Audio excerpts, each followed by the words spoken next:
Jesus shows us the contrast between the old covenant and the new covenant. பழைய உடன்படிக்கைக்கும் புதிய உடன்படிக்கைக்கும் உள்ள வித்தியாசத்தை இயேசு இங்கே சொல்லுகிறார். In one sentence, ஒரு வாசகத்திலே, same sentence, அதே வாக்கியம், Matthew 11:11, மத்தேயு 11:11, about the old covenant. பழைய உடன்படிக்கையை பற்றி, the greatest person in the old covenant was John the Baptist. பழைய உடன்படிக்கையிலே இருந்த மிகப்பெரிய மனிதர் யோவான் ஸ்நானகர்.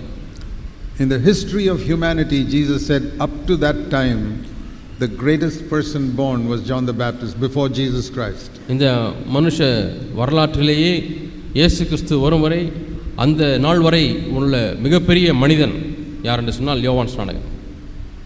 I mean, when Jesus says that, we know it is true. இயேசுவே அதை சொல்லியிருக்கிறார் என்றால் அது உண்மை என்று நாம் அறிந்திருக்கிறோம். John the Baptist was greater than Enoch who walked with God. தேவனோடு கூட நடந்த ஏனோக்கை காட்டிலும் யோவான் ஸ்நானகன் பெரியவர். He was greater than Moses who led the Israelites out of Egypt. இஸ்ரவேல் ஜனங்களை எகிப்திலிருந்து வெளியே நடத்தி வந்த மோசேயை காட்டிலும் யோவான் ஸ்நானகன் பெரியவர். He was greater than Elijah the fiery prophet. அக்னியை கொண்டு வந்ததான தீர்க்கதரிசி எலியாவை காட்டிலும் யோவான் பெரியவர். He was greater than all the prophets in the Old Testament. பழைய ஏற்பாட்டிலே காணப்படுகிற எல்லா தீர்க்கதரிசிகளை காட்டிலும் மிகப்பெரியவர் தான் யோவான் ஸ்நானகர். In the entire Old Covenant, John the Baptist was number 1. முழு பழைய உடன்படிக்கையிலேயும் முதலாவது நபர் யார் என்று சொன்னால் யோவான் ஸ்நானகர். And interestingly, he never did any miracles. சுவாரஸ்யமாக அவர் எந்த ஒரு அற்புதங்களையும் செய்யவில்லை. He never did one miracle. ஒரு அற்புதத்தை கூட அவர் செய்யவில்லை. He never healed a sick person. எந்த ஒரு வியாதியஸ்தனையும் குணமாக்கவில்லை. Elijah raised the dead. எலியா மரித்தோரை உயிரோடு எழுப்பினார். But John the Baptist was greater than him. ஆனால் அவரை காட்டிலும் யோவான் ஸ்நானகன் பெரியவர். That shows us that raising the dead and doing miracles is not the greatest thing in God's eyes. அது எதை குறிக்கிறது என்று சொன்னால் தேவனுடைய பார்வையிலே மரித்தோரை உயிரோடு எழுப்புவதோ வியாதியஸ்தர்களை குணமாக்குவதோ பெரிய காரியம் அல்ல. We would think if somebody raised the dead, that must be the greatest prophet. யாராவது ஒருவர் மரித்தோரை உயிரோடு எழுப்பி விட்டால் அவர்தான் மிகப்பெரிய தீர்க்கதரிசி என்று நாம் எண்ணலாம். Elisha, he asked Elijah to give a double portion of the anointing to him. எலியாவுக்கு இருந்ததான அந்த அபிஷேகத்துடைய இரட்டிப்பான அபிஷேகத்தை எலிசா கேட்டார். And do you know that Elisha raised 2 people from the dead? Elisha 2 மரித்தோரை உயிரோடு எழுப்பினார். He raised a little boy from the dead. மரித்தோரிலிருந்து ஒரு சிறு பையனை எழுப்பினார். And listen to this. இதை கேளுங்கள். After Elisha died, எலிசா மரித்த பிறகு, and they buried him in a grave, ஒரு கல்லறையிலே அடக்கம் பண்ணினார்கள். sort of an open grave. அது திறந்த ஒரு கல்லறை.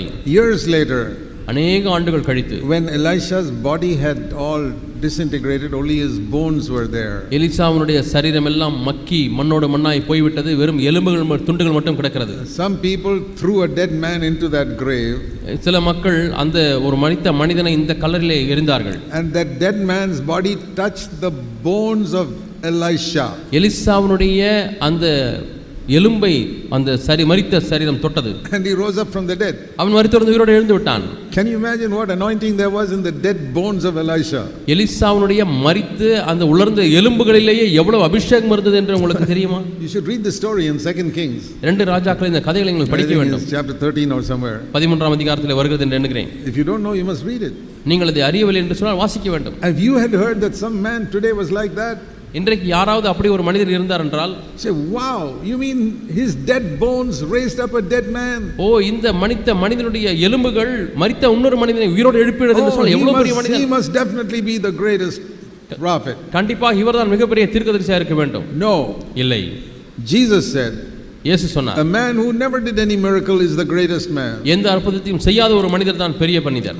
That shows us that our way of thinking is different from God's way of thinking. நாம் சிந்திக்கிற விதத்திற்கும் தேவன் சிந்திக்கிற விதத்திற்கும் எவ்வளவு வித்தியாசம் இருக்கிறது என்பதை இது காண்பிக்கிறது. We are impressed by miracles. நாம் அற்புதங்களினாலே கவரப்படுகிறோம். God is impressed by character. ஆனால் தேவனோ குணாதிசயத்தினாலே அவர் கவரப்படுகிறார். Faithful obedience to him. தேவனுக்கென்று இருக்கக்கூடிய மிகப்பெரிய கீழ்ப்படிதல். Even if you never do a miracle. நீங்கள் அற்புதமே செய்யாவிட்டாலும் பரவாயில்லை. You and I may not be able to follow Elisha and Elijah and the miracles they did. நீங்களும் நானும் எலியா எலிசா செய்த அற்புதங்களை நாம் பின்பற்ற முடியாமல் இருக்கலாம். But can you follow John the Baptist?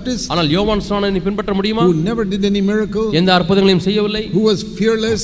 பயப்படாதவர். He would speak the truth even to a king. ஒரு ராஜாவா இருந்தாலும் அவரிடத்தில் உண்மை சத்தியத்தை பேசுகிறவர். He would say, you have no right to marry your brother's wife. உன்னுடைய சகோதரனுடைய மனைவியை நீ திருமணம் செய்வதற்கு எந்த உரிமையும் உனக்கு இல்லை என்று அப்பட்டமாய் சொன்னவர்.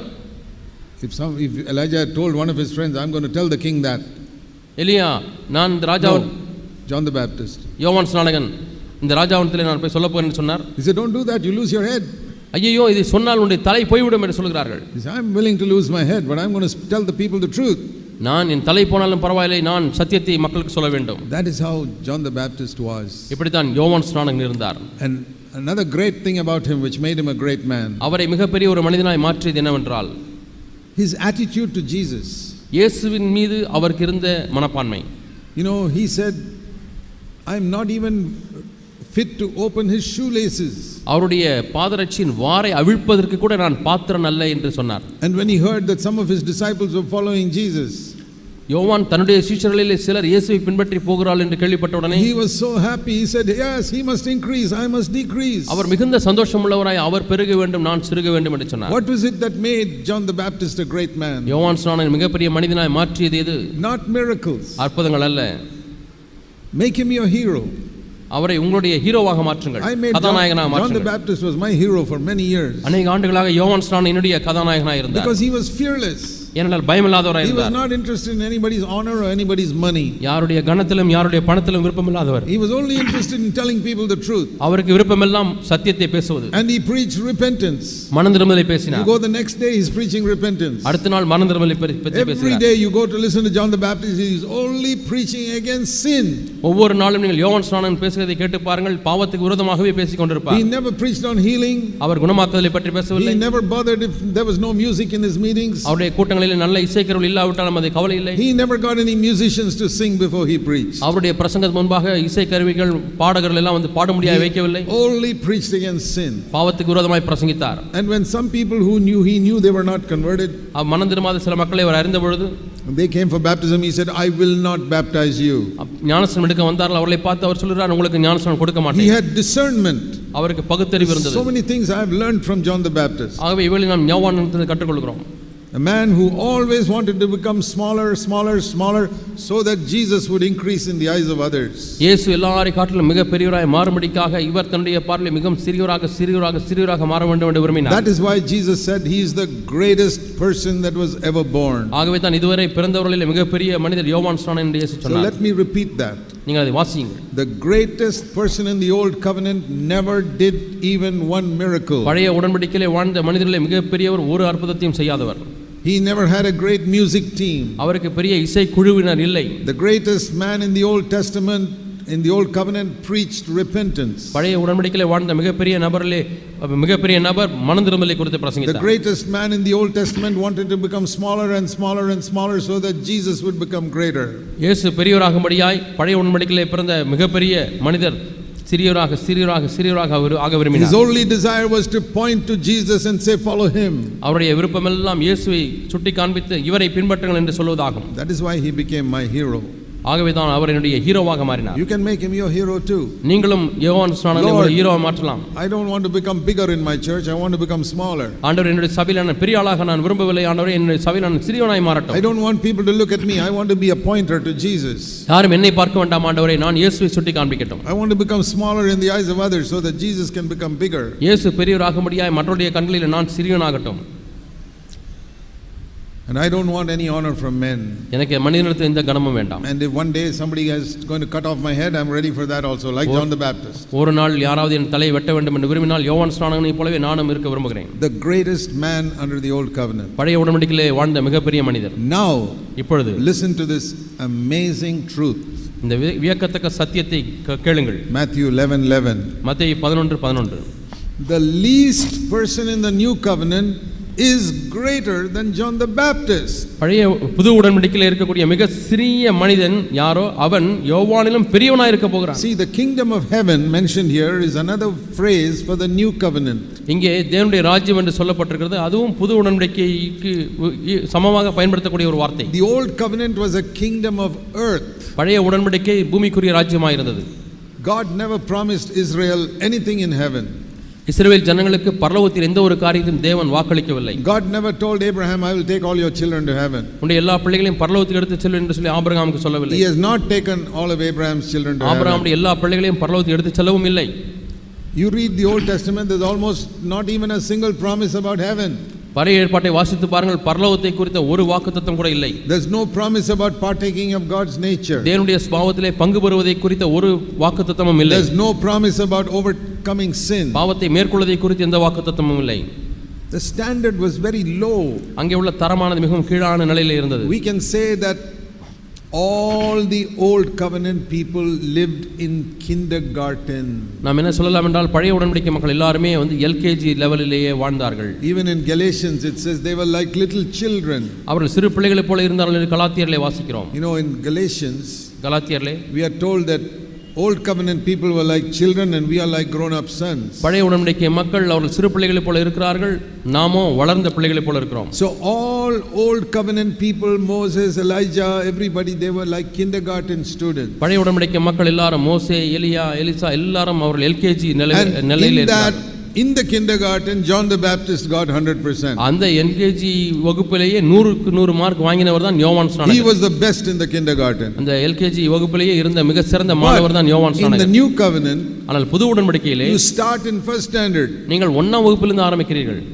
You are ahead of everybody in the kindergarten, including John the Baptist. யோவான் ஸ்நானகன் உட்பட எல்கேஜி வகுப்பில் இருக்கக்கூடிய எல்லாரை காட்டிலும் நீங்கள் பெரியவர்களாய் மாறிவிட்டீர்கள். That is an amazing truth. இது வியக்கத்தக்கதான ஒரு சத்தியம். They had a kingdom of earth.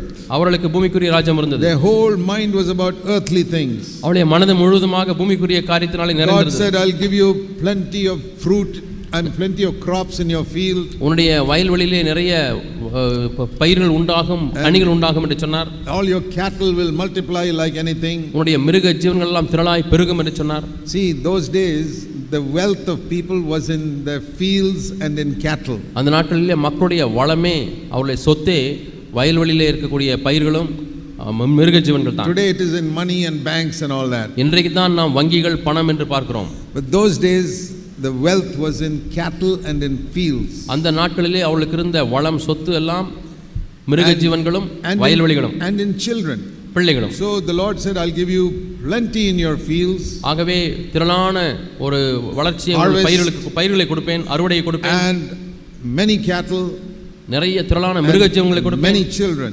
அநேகம் பிள்ளைகளை கொடுப்பேன். And you கொடுப்பேன். will never lack money, you'll have plenty. உனக்கு பணத்திலே குறைபடாது, நீ அதிகமாய் பெற்றிருப்பாய். It was all earthly. இவைகளெல்லாம் And பூமிக்குரிய I'll give you ஆசீர்வாதம். one land also called Canaan to live in. நீங்கள் வாழ்வதற்கென்ற ஒரு தேசத்தையும் கொடுப்பேன் என்று சொன்னார். Lord, what about any heavenly blessing for these people? ஆண்டவரே, இந்த மக்களை குறித்து ஏதாவது பரலோக ஆசீர்வாதம் உண்டா? Zero. பூஜ்யம்.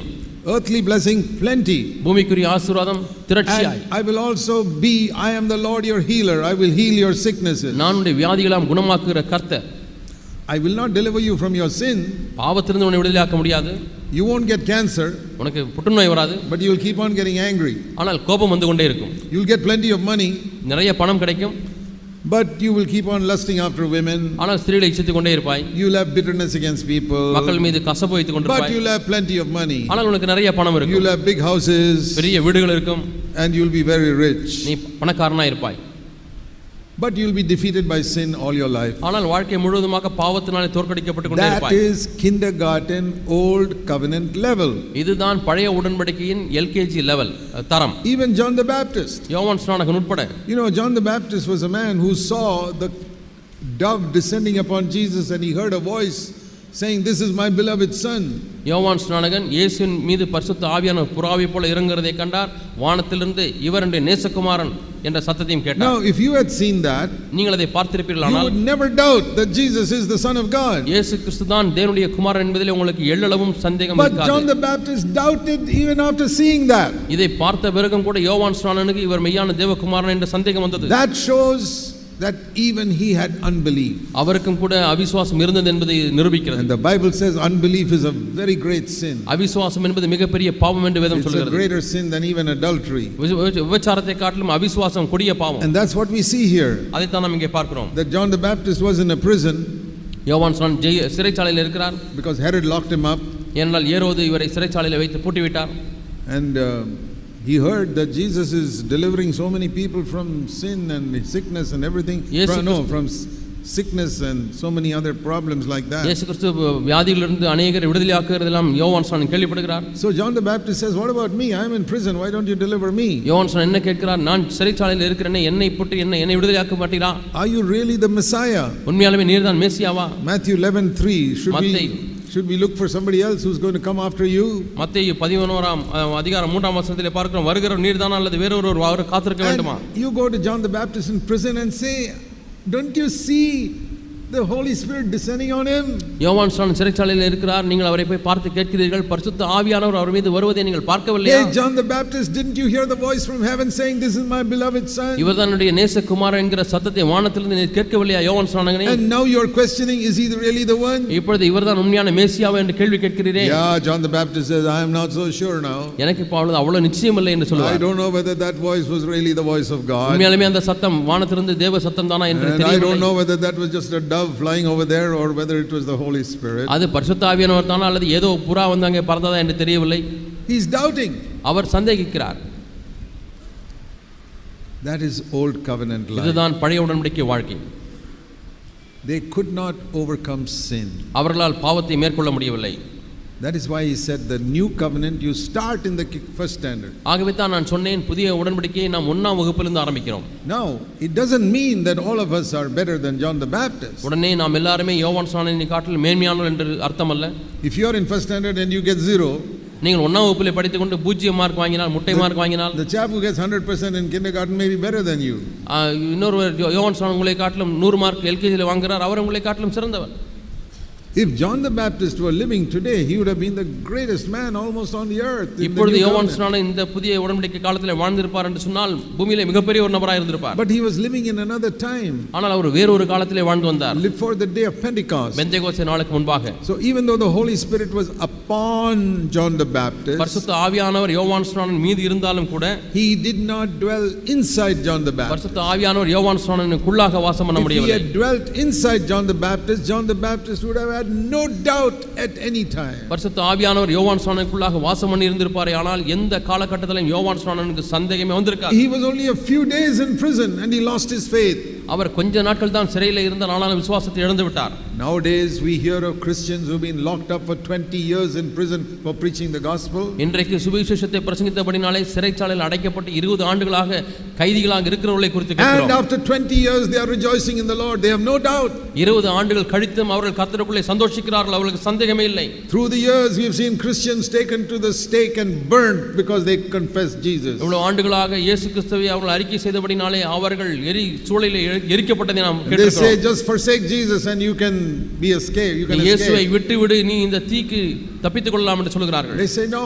அவர்கள் இல்லை என்று சொல்கிறார்கள். They had greater faith than John the Baptist. யோவான் ஸ்நானனை காட்டிலும் இவர்களுக்கு பெரிய விசுவாசம் இருக்கிறது. They don't forsake Jesus even if they have to be killed or burnt or head cut off or anything. அவர்கள் கொலை செய்யப்பட்டாலும் தலை வெட்டப்பட்டாலும் தீயிலே போடப்பட்டாலும் இயேசுவை அவர்கள் மறுதலிக்காதவர்கள். They had the Holy Spirit within them. ஏனென்றால் அவர்களுக்கு பரிசுத்த ஆவியானவர் உள்ளாக இருந்தார்.